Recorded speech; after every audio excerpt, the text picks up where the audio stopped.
I'm excited to have with me today Todd and Susan Brown. And so we're just going to talk through some things about how they came to faith and things about CPC, and I'm excited to jump into this. So, guys, the first question I have for you is we just want to know how each of you came to know Jesus Christ. You want to go first? Okay, I'll go.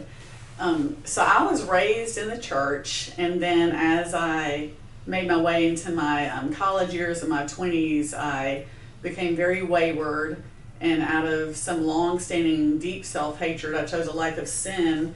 And one of the best things ever happened to me is I ended up homeless, living in my car, and that's actually where God started to show himself to me in a way I had not known, which was his kindness and gentleness.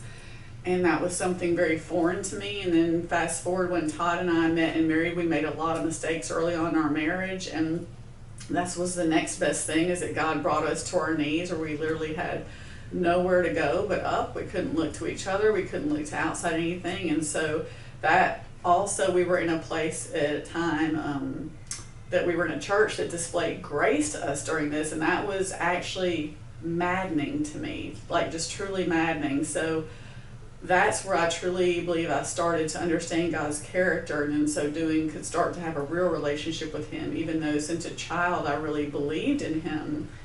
I didn't realize he was gentle and gracious, and so from then it's just been, sometimes a slow burn, sometimes a fast burn. So That's a beautiful testimony. Todd, what about you?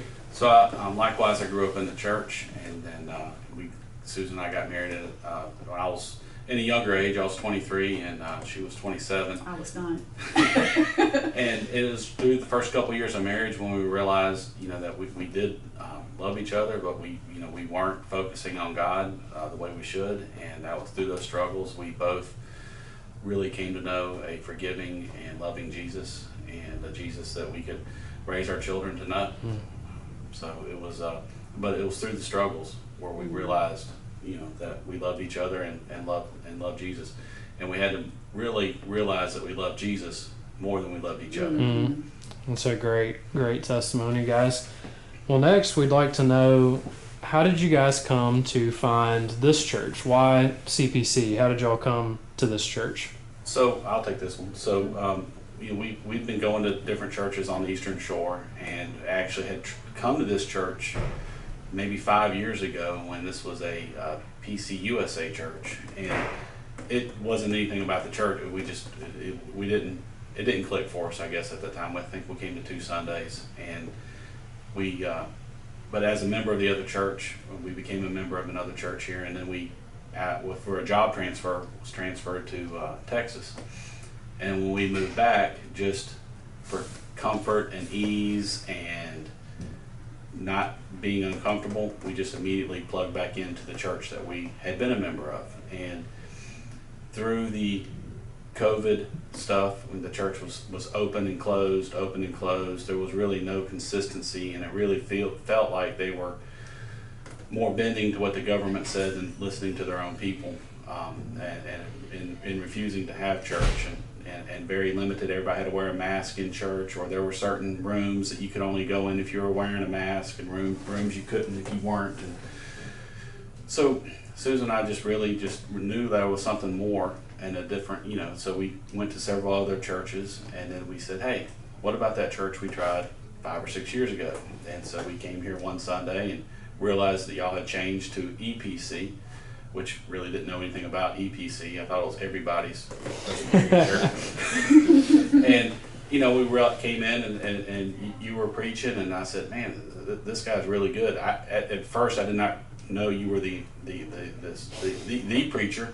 I thought you were maybe an assistant preacher at first, when you got up there. And I was like, man, that guy's young. And then when I found out you're a real preacher, the preacher, I was like, wow, this guy is really, really good. And I quit going from, he's a good preacher from his, for his age, to he is a really, really good preacher. He really preaches the Word of God. And, Thanks, Todd. Oh, no problem. And then Unapologetically. And then the people here, were just very welcoming, and from Tampa to Rose at the Rita at the time, and the whole church was just very, very welcoming, and we could tell that this is a place that we could plug in. Well, and I think too, to kind of something we talked about, this is just a short thing to add on, is that we discovered during that time when everything was wonky that our spiritual hearts were not okay, and I found myself struggling more with anxiety and just panicking, and we came up with When we couldn't go to church. right, what we really needed was, and I've told you this, John, a church that was as desperate for God as we were, that no matter what the world was going to say, because there may be something 10 times worse coming that the world's going to say, that there's going to be a church so desperate for Christ that they don't have a choice but to meet, because their desperation is for Him. Yes. And then when we came in here, the difference too was the first thing out of the mouth, because every church we had visited, the first thing was, we're aware of this variant, or we're aware of this, we're aware of this. And I just thought, I don't come to church to be reminded of the world. So the first thing out of your mouth, and this is when I looked at Todd and tears started pouring, as you said, what you say every Sunday is, "Welcome to your Father's house on this beautiful Lord's day." And he looked at me and he said, "Well, we're home."